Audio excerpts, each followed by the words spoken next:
Hello dear, good evening everyone. Welcome to class sheet for job IAS के। Ma'am आप लोग के लिए प्रीवियस ईयर क्वेश्चन हम लेकर आ रहे हैं जो ईवीएस और सीडीपी दोनों का है। अच्छे से एनालिसिस के साथ और अच्छे से डिस्कस के साथ यहाँ पर देने की कोशिश करें ताकि आप लोग का कंसेप्ट यहीं से तैयार हो जाए और आप लोग सीटेट के एग्जाम के लिए तैयार हो पाए। ओके गाइज, तो आप लोग यहाँ पर देखेंगे क्वेश्चन हमारा आ गया है 16 और यहाँ पर आप लोग को वीडियो यहाँ पर पार्ट बाई पार्ट देने की कोशिश कर रहे हैं। ओके, तो यहाँ पर देखेंगे सभी पार्ट को आप अच्छे से देखें ताकि ये सभी क्वेश्चन आपको समझ में आ जाए। सामान्य कक्षा में विशेष आवश्यकता वाले बच्चे को शामिल करने का उद्देश्य प्राप्त करने के लिए अध्यापक को क्या करना चाहिए? बालक विशेष के मजबूत पक्ष पर रुचियों का आवश्यकता की पहचान करना चाहिए। बालक को रुचि लेनी चाहिए, आवश्यकता की पहचान भी करना चाहिए, तभी तो हम आप उस क्वेश्चन को हल कर पाएंगे और उपयुक्त मतलब बच्चे के जो प्रॉब्लम उसको सोल्व कर पाएंगे। व्यक्ति भिन्नताओं को निरादर नहीं करना चाहिए, उसको आदर करना चाहिए।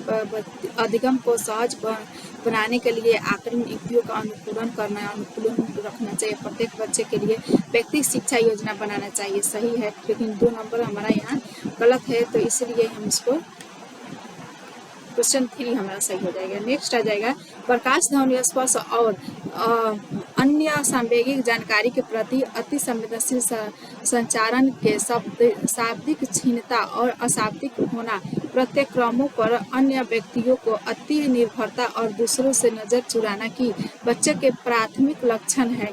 कौन सा किस में हो जाएगा? बच्चे जो है खुद संरचना में शाब्दिक क्षीणता है, अशाब्दिक होना है, खुद से अन्य व्यक्तियों को अति निर्भरता और दूसरे से नजर चुराना।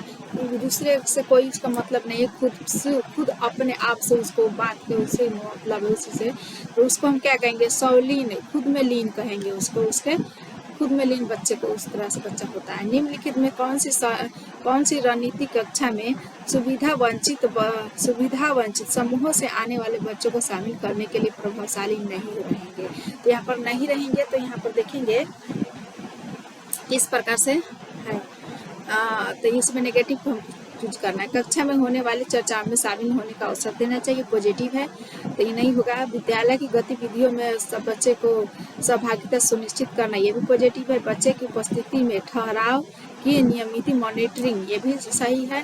बच्चे का जो उपस्थिति है होना चाहिए, ना कि उस टिफिन हो गया, लंच हो गया, उसके बाद खाया पिया और बच्चा भाग गया, इस तरह से नहीं होना चाहिए। रुचि के अनुसार यहाँ पर पढ़ाया जा रहा है, तभी यहाँ पर उपस्थिति यहाँ पर बच्चे का हो रहा है।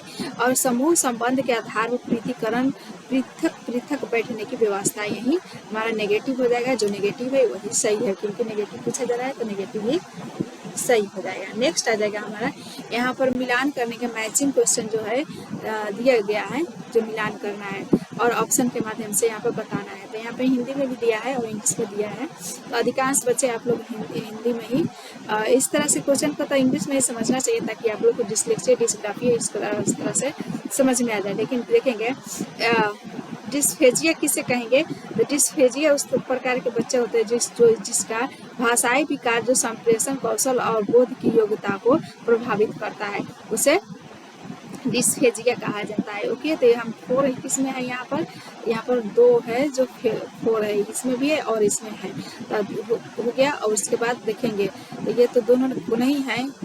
उसके बाद डिस्प्लेक्सिया और डिसकैल्कुलिया देखेंगे, जौन आ रहा है उसी को खोजेंगे पहले, उसके बाद आप लोग डिसकैल्कुलिया बार बार आप लोग पढ़ते हैं कि ये गणित से माध्यम से संबंधित है। तो गणित के यहाँ कहाँ है? वह दिव्यांगता जो शिक्षा विद्यार्थी की गणितीय गणनाओं को करने का दक्षता को प्रभावित करता है, तो सी का सी ही हो जाएगा। तो यहाँ पर सी का दूसरा है, तो ये भी गलत हो जाएगा। यहाँ पर देखिए सी का यहाँ पर सी का सी है, सही है। और बी का जो है यहाँ पर डिस्ग्राफिया जो लिखन संबंधी यहाँ पर गलत ठहराया जाएगा। दिव्यांगों संबद्धता के साथ लिखने की योग्यता में प्रभावित करते हैं, जो जिसे हम डिस्ग्राफिया कहेंगे। ओके, डिस्ग्राफिया हो जाएगा, इसको हम यहाँ पर लेकर आएंगे। ये डिस्कैल्कुलिया ये सही हो जाएगा। बच्चे का डिस्लेक्सिया तो असंतुलित सूक्ष्म गत्यात्मक नियंत्रण और गति बोधक समन्वय वाले रोजमर्रा के कामों को करने में कठिनाई आता है, उसे हम डिस्लेक्सिया कहेंगे। ओके, इस तरह से मिलान कर लेंगे आप लोग। अध्यापक किस तरह से रचनात्मक चिंतन को पोषित कर सकते हैं। रचनात्मक चिंतन है उसको अध्यापक किस तरह से पोषित कर सकता है, किस तरह से कर सकता है। सूक्ष्म या लचीले बना सकते हैं। विद्यार्थियों पर सतत रूप से निगाह रखकर या प्रत्येक विद्यार्थी से निपुणता से कम कुछ भी अपेक्षा न करना। ये विद्यार्थियों की समस्या के समाधान के लिए विभिन्न तरीकों को अपनाने का अवसर देना। विभिन्न तरीका अपनाना है और समस्या का समाधान भी करना है और अवसर भी देना है, यही सही हो जाएगा। ओके, बच्चे को किस समस्या का समाधान ढूंढने में किस क्रम को अपनाना चाहिए। तो किस क्रम को पहचाना, मतलब समस्या जो कोई चीज़ का आंकड़ा बना रहा है तो उसको पहले क्या, जॉन डेवी ने इसको पहले क्या बताया है कि पहले हम क्या करेंगे, समस्या की पहचान करेंगे, परिभाषित करेंगे।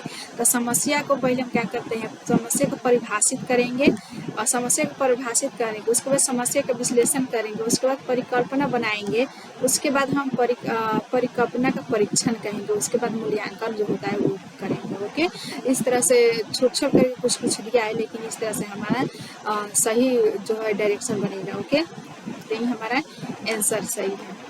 तीसरा, नेक्स्ट, वह शिक्षिका जो यह मानती है कि उसकी कक्षा का प्रत्येक छात्र अधिक अध्ययन करने से अपना प्रदर्शन सुनाने में सक्षम है, बच्चे की सफलता का श्रेय किसको देती है।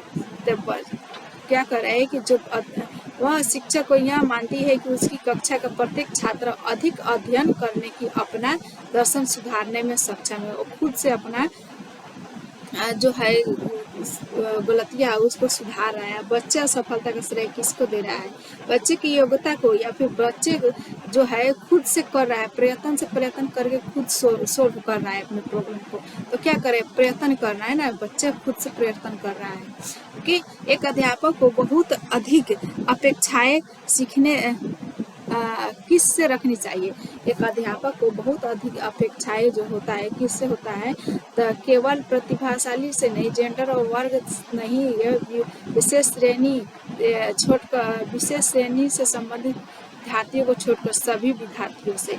विभिन्न विषय से लड़के लड़कियों अलग अलग अपेक्षाएं, जैसे गणित लड़कियों और भाषा के लड़कियों से अलग नहीं, ये भी नेगेटिव हो जाएगा। ओके, तो सब विशेष श्रेणी को छोड़कर, संबंधित विषयों को छोड़कर सभी बच्चे के साथ यहाँ पर उसको घुलने मिलने का अपेक्षा होनी चाहिए। ओके, ताकि बच्चे निर्भय निडर होकर के, बच्चे स्वतंत्र होकर टीचर से, अध्यापक से या अध्यापिका से क्वेश्चन पूछ पाए और अपने प्रॉब्लम को सोल्व कर पाए। ओके, नेक्स्ट आगे देखेंगे, किस दृष्टिकोण के अनुसार अधिगम एक सक्रिय सामाजिक प्रक्रिया है। तो यहाँ पर सामाजिक प्रक्रिया, सामाजिक संरचना जो होता है उसी के कारण क्या होता है कि अधिगम एक सक्रिय और सामाजिक प्रक्रिया होता है। सामाजिक संरचना के कारण सामाजिक प्रक्रिया भी होता है। ओके, जैसे क्वेश्चन आएगा उसी के अनुसार हमको आंसर देना है। पीटर कहता है मैं असफल हूँ क्योंकि मैं मूर्ख हूँ, और इसका मतलब है कि मैं हमेशा ही असफल होऊंगा। यह क्या दर्शाता है, कोई बच्चा है और कह रहा है कि मैं असफल हूँ, मैं मूर्ख हूँ, मैं इसका कोई मतलब नहीं। ये क्या कर रहा है, वो खुद से क्या हो रहा है, बहुत ही उसको पूरा जो आंतरिक जो उसको मोटिवेट होने का जो इच्छा शक्ति है वो सब गलत, उसको पूरा डाउन हो गया है, क्योंकि वो बार बार परीक्षा दे रहा है, वो सब हमेशा असफल ही होते रहता है।